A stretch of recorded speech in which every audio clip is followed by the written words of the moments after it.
Their congregations have reached a point where they feel it's useless to report threats, attacks, insults, and things of that nature.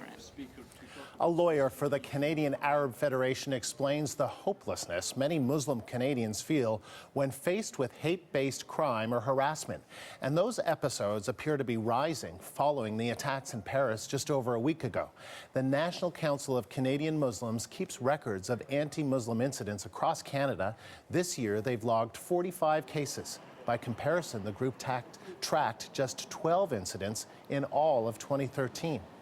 For more on this, we're joined now by the Executive Director of the National Council of Canadian Muslims. Ihsaan Gardee speaks to us from Calgary. So Ihsaan, your organization, you keep close tabs on these anti-Muslim incidents in Canada. Are you surprised by the recent rise in the number? Well, Andrew, it's unfortunate and it's something that we have seen. So it's surprising and not surprising at the same time. It's surprising that, we've seen so many incidents, but not surprising in that this is a pattern that we've noticed. Whenever there's a high profile attack or whenever Islam and Muslims are portrayed negatively in the media or on the front pages, our organization, we do notice an increase in the number of reports of incidents of anti-Muslim hate crimes and hate incidents. Of course, it's very, very difficult, Andrew, I'd want to stress, to make a direct causal link between these incidents of anti-Muslim harassment, Islamophobia, and sort of a previous event that occurred, unless there's something very explicit in the nature of the incident or the attack or whatever the case may be, or investigators are able to determine after catching the perpetrators what their motivations are. That said, as I mentioned, we have noticed a pattern that seems to follow every time we see these kinds of things. We do notice a spike.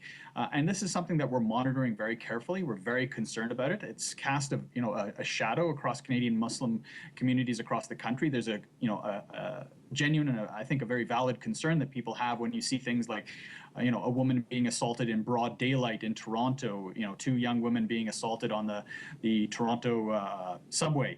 You have, a mosque in Peterborough being burned. At the same time, we're also very heartened by the outreach that we've seen from our fellow Canadians. And that includes, for example, in Peterborough, the St. Anglicans or the St. John's Anglican Church there crowdfunded and raised, I think, close to $110,000 to repair the $80,000 worth of damage at the mosque there. So that combined with, numerous messages of support on Facebook, on Twitter, and social media, strong statements of condemnation from our elected officials, from right up to the Prime Minister. Those kinds of things go a long, long way to really helping Canadian Muslims feel that this is something that, we're all in this together and that we have to face this challenge together. What are you telling your community members about these incidents who have raised their concerns and who are fearful? Well, our message to our constituents and to community members across the country is that you need to look and obviously take a look at the safety measures that you are currently undertaking. And we have put out a community safety guide that is available on our website, which encourages institutions and organizations to review the safety measures that they've taken to ensure the safety and security of their buildings and their congregations.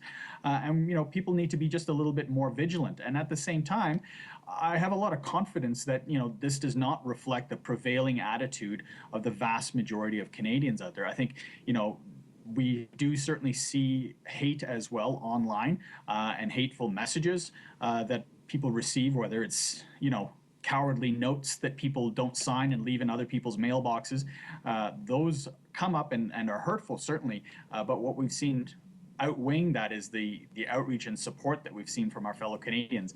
We have to remember, Andrew, as well, that this doesn't occur in a vacuum, and this, everybody's attention is immediately on the attacks in Paris and in Beirut and Baghdad and elsewhere. But we have to remember, we came out of an election recently where the anti-Muslim rhetoric was at an all-time high. We were, constantly talking about the niqab and citizenship ceremonies, the so-called Barbaric Cultural Practices Act snitch line.